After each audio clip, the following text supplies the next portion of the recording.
अस्सलाम वालेकुम। इस वीडियो में हम फोकस कर रहे हैं फ्रिक्शन ऑन इंक्लाइंड प्लेन। ये एक सीरीज है वीडियोस के ड्राइव फ्रिक्शन के ऊपर। और मैकेनिक्स, इंजीनियरिंग मैकेनिक्स के अंदर जब हम एक्सटर्नल इफेक्ट ऑफ फोर्सेस को स्टडी करते हैं तो वहाँ पे ये बहुत इंपॉर्टेंट एस्पेक्ट है कि इंक्लाइंड प्लेन पे फ्रिक्शन का क्या बिहेवियर है। तो अभी हम देखेंगे इस नेक्स्ट आने वाली सेगमेंट्स में कि कैसे इंक्लाइंड प्लेन के ऊपर फ्रिक्शन वेरी करती है और डिफरेंट एस्पेक्ट्स को उसको हम कैसे स्टडी कर सकते हैं। देखिए, हमारे पास कोई इंक्लाइंड प्लेन है जो हॉरिजॉन्टल के साथ एंगल थीटा बना रहा है और इस इंक्लाइंड प्लेन पे कोई बॉडी है जिसका वेट है mg और उसका ये वेट वर्टिकली डाउनवर्ड एक्ट करेगा। ये एक जनरल फैक्ट है। ऑब्वियसली इसका एक रिएक्शन होगा। अब जो रिएक्शन है वो हमेशा सरफेस के परपेंडिकुलर होता है। वो परपेंडिकुलर या हॉरिजॉन्टल या वर्टिकल नहीं होता। वेट हमेशा वर्टिकल होता है लेकिन जो रिएक्शन है वो परपेंडिकुलर टू द सरफेस होता है।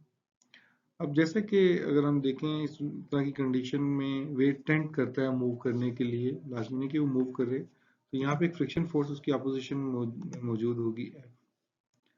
अब इनके दरमियान रिलेशनशिप फाइंड आउट करने के लिए कि N क्या है और फ्रिक्शन फोर्स क्या है in term of our weight mg, we have to assume some axis. इस तरह के केसेस में हम नॉर्मल और टेंजेंशियल एक्सिस यूज करते हैं।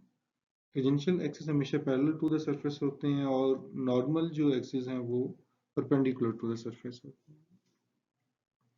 हम रिजॉल्व करेंगे अपनी जो नॉन गिवन फोर्स है वेट को into N and T component like this, head to tail rule के मुताबिक। और यहाँ पे हम ये मेंशन कर रहे हैं कि रिजॉल्व करने का मकसद ये है कि अगर एक फोर्स mg लग रही है और उसके अलावा अगर हम दो उसके कंपोनेंट लगा दें तब effect will be the same. ये तीनों फोर्सेस इकट्ठी नहीं लगती, ये कोई सर्कल नहीं बना, कोई दायरा नहीं बन रहा, कोई चक्कर नहीं है। ये जो उनकी डायरेक्शन बताने के लिए कि उन फोर्सेस की डायरेक्शन क्या होगी, उनकी मैग्नीट्यूड क्या होगी, एक अप्रोच है जो हम यूज करते हैं।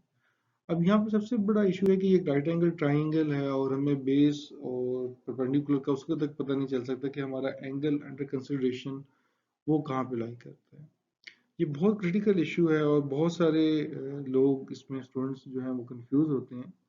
तो उसके लिए बड़ी सिंपल सिम अप्रोच लेके आते हैं कि we draw some horizontal and vertical components, क्योंकि अमूमन एंगल आपको इनके साथ दिया जाता है। And we also draw the tangential and normal components. अब हमारा जो गिवन एंगल है अगर आप देख सकते हैं वो इंक्लाइंड प्लेन में और हॉरिजॉन्टल एक्सिस के दरमियान है। इंक्लाइंड प्लेन से मुराद है कि आप टी एक्सिस को डिस्कस कर रहे हैं, तो यहाँ पे एंगल फॉल करेगा।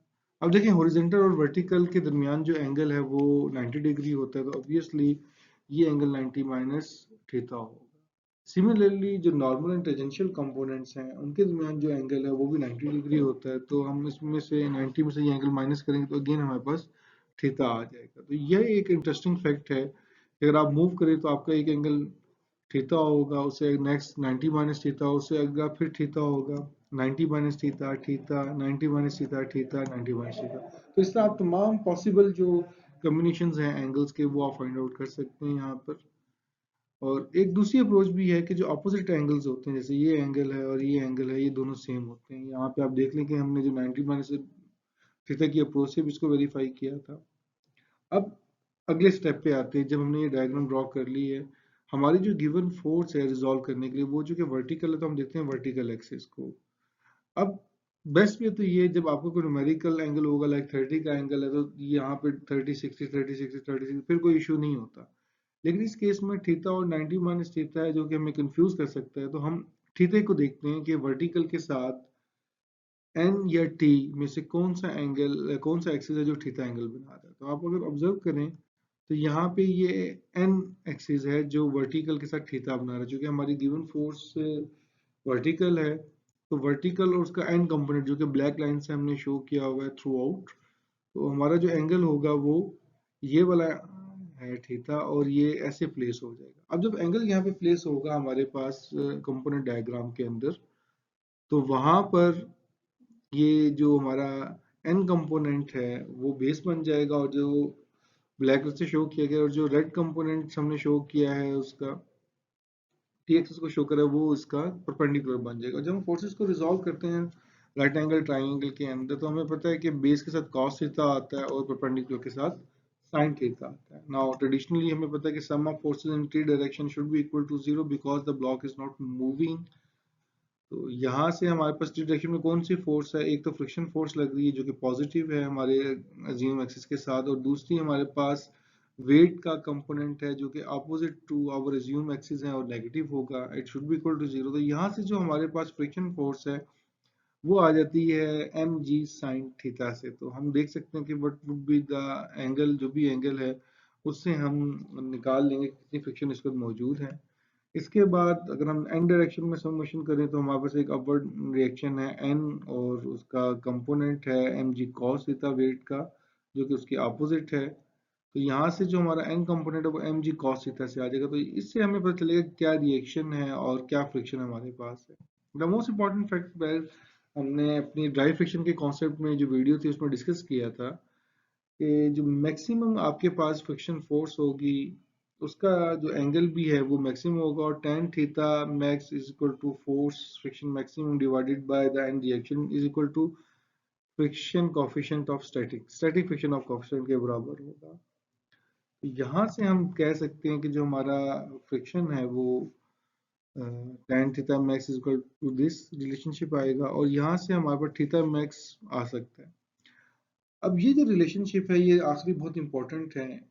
दो तरह से हम उनको डील कर सकते हैं। अगर तो हमें काइनेटिक फ्रिक्शन कोफिशिएंट मालूम, स्टैटिक फ्रिक्शन कोफिशिएंट मालूम है between the block and the board, तब तो बहुत आसानी के साथ हम वो एंगल फाइंड आउट कर सकते हैं जिस पे बाद ब्लॉक स्लिप करेगा। आपके सामने ही है कि theta max will be tan inverse static friction coefficient का लेंगे। और दूसरी तरफ अगर हम दूसरे एंड पे आते हैं तो आपको पता है कि जो हमारी रिलेशनशिप है tan थीटा मैक्स, कि हम ब्लॉक को प्रैक्टिकली ऑब्जर्व करते हैं। ब्लॉक रखने के बाद हम अपने एंगल ऑफ इंक्लिनेशन को चेंज करेंगे और जहाँ पे टर्न टू मूव करेगा जिस एंगल पे, वो थीटा मैक्स हमारा कहलाएगा, और वहां से हम ये फ्रिक्शन कोफिशिएंट निकाल सकते हैं। तो ये एक कॉन्सेप्ट हमारे पास है फ्रिक्शन ऑफ इंक्लाइंड प्लेन के ऊपर जो कि बड़े इंपॉर्टेंट है। और यहाँ तक हमारा इक्विलिब्रियम का जो कॉन्सेप्ट है वो भी कैरी करता है। और जब हमारा इंजीनियरिंग मैकेनिक्स में स्टैटिक पोर्शन आता है जहाँ पे फोर्सेस को सिंपल रिजॉल्व करते हैं, वो सारा रिव्यू यहाँ तक फॉल करता है कि अभी ब्लॉक की मूवमेंट शुरू नहीं, इट्स अबाउट टू मूव के अंदर ये चीज़ है। तो ये एक कॉन्सेप्ट है। इनकी अगर न्यूमेरिकल वैल्यूज के साथ इसको रिपीट करेंगे तो आपको कॉन्सेप्ट मजीद होगा। Thank you very much. Thanks for your time for watching this video.